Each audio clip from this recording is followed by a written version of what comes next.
প্রচণ্ড ঠান্ডা লেগেছে। চায়ের কালারটা দেখতে পাচ্ছ, কালো হয়ে গেছে। চাটা কালো হয়েছে একটাই কারণ, সেটা হলো গোলমরিচ, তারপরে কী বলো ওটা, আদা, লবঙ্গ এইসব দেওয়ার কারণে, আর মিশ্রি মিশ্রি সব কিছু দেওয়ার কারণে চাটা এরকম কালো হয়ে গেছে। তা যাই হোক, তিনজনেরই তো প্রচণ্ড ঠান্ডা লেগে আছে। মানে আমিও আর কী বলবো, নাক টেনে টেনে একদম পাগল হয়ে গেলাম। একটু মুড়িও নিয়ে নিয়েছি আর দুটো করে বিস্কিট। তা চলো এখন ঝটপট খাই। আর শুভ্রজিৎ ওই ঘরে বসে আছে, তোমাদের সাথে সব কিছু শেয়ার করছি তারপরে। গুড মর্নিং, তোমরা সবাই কেমন আছো? আশা করি সবাই ভালো আছো, সুস্থ আছো, আর আমরাও খুব ভালো আছি। আজ দিনটা হলো শনিবার। সকাল সকাল ঘুম থেকে উঠে ঘরে সমস্ত কাজকর্ম করে এখন একটু চাটা খেয়ে নিলাম সবার প্রথমে। তারপরে এবার ঘরে সব কাজকর্মগুলোতে হাত দেবো। তা যাই হোক, আর মিঠি এখন ঘুমাচ্ছে, ওকে এবার ডেকে তুলবো। ঘরদোর গোছানো কমপ্লিট হয়ে গেছে, এই ঘরও হয়ে গেছে, ওইদিকের ঘরটাও হয়ে গেছে, বাইরের ঘরটা। তা যাই হোক, দুদিন ধরে এতটাই শরীর খারাপ ছিল, কি আর বলবো, ইচ্ছাই করেনি ঘরদোর গোছাতে বা ঘরের কাজকর্ম করতে বা ভিডিও দিতে। কিছুই দুদিন ধরে তেমন কিছু করিনি। তার মধ্যে একটু বেরানোরও ছিল, দু একটা কাজকর্ম ছিল, সেগুলোও করতে যেতে হয়েছে। তা যাই হোক চলো, আর ঘরে কি রান্না করছি কি করছি তোমাদের সাথে দেখাচ্ছি। এইদিকেও এই ঘরটাও গোছানো হয়ে গেছে, মিঠি গেছে এখন বাথরুমে স্নান করতে। আর ওদিকে আমরা একটু বেরোবো। আর ওয়েদারটা আজকে ঠিকই আছে, মোটামুটি ঠিকই আছে, একটু বেরোনোর কথা হয়েছে, তা বেরাবো এখন। তা চলো, আর কথা বলছি না, মিঠিকে স্নান করিয়ে টিফিনটা খাইয়ে তারপরে বেরাবো। তা না হলে না আমাদের টেনশান থাকবে যে ও কী করছে না করছে। তা চলো এখন গিয়ে রেডি হই, আর কোথায় যাচ্ছি সেটা তোমাদের বলছি। আমি আর ওর বাবা একটু বেরোচ্ছি, আর মিঠি এদিকে ওকে বললাম তুই একটু পড়, আবার টিভি চালিয়ে দিয়েছি, এখন পড়ছে, আমরা চলে গেলেই ও আবার টিভি দেখতে শুরু করবে। ঠিক আছে, যা করবি করে রাখিস। তা চলো একটু বেরোই, কোথায় বেরোচ্ছি তোমাদের করতে বলি। কি করছে? তো করছে। তা আমরা একটু বেরিয়ে এসেছি সেক্টর 5, এটা সল্টলেক।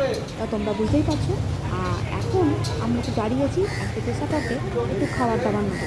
রান্নাবান্না তেমন কিছুই করিনি, তা শুধু করে তাহলে সেখানে খাবার দাবার নিয়েই চলো, না তো অনেক বেলা হয়ে যাবে।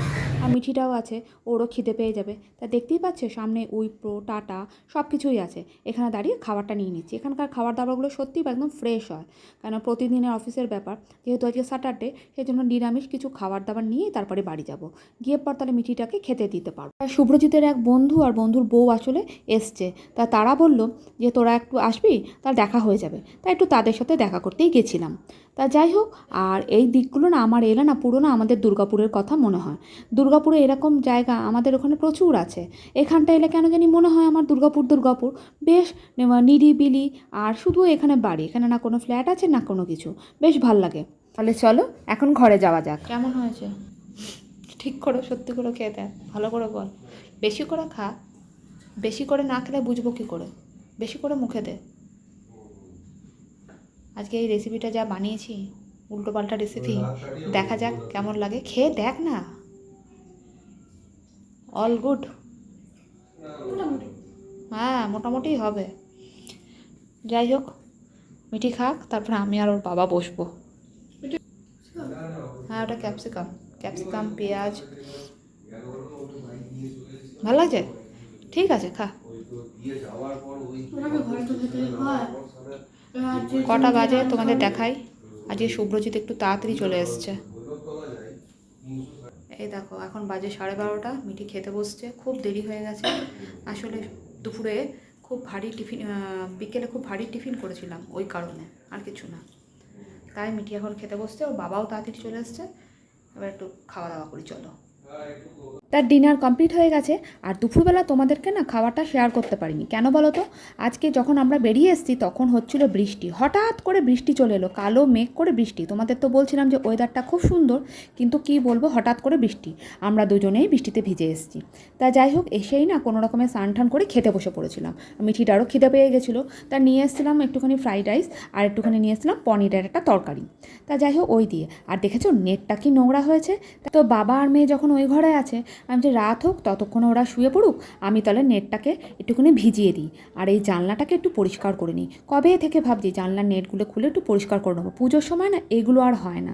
এই ছোটো ছোটো কাজগুলো এখন যদি করে রাখি পুজোর সময় অন্য কাজ করা যায়। তা যাই হোক, আমি সারা বছরে 2-3 বার তো নেটগুলোকে কাচতেই হয়, না তো এত ধুলো হয়ে যায়, কোথা থেকে যে মানে গলির ভেতরে নোংরা আসে ভগবান জানে। তাহলে আজকের জন্য ভিডিওটা এখানেই শেষ করছি। তোমাদের কেমন লাগলো অবশ্যই কিন্তু কমেন্ট করে জানিও, ভালো লাগলে একটা লাইক করে দিও। তাহলে আর সাবধানে থেকো প্রচণ্ড, আমরা কিন্তু জ্বরে প্রচণ্ড ভুগলাম। তা যাই হোক, মিঠিটার তো এখনও ঠান্ডা কমেনি। তা তোমরা সবাই ভালো থেকো, সুস্থ থেকো, সাবধানে থেকো আর সকলকে ভালো রাখো। এখনকার জন্য টাটা, গুড নাইট।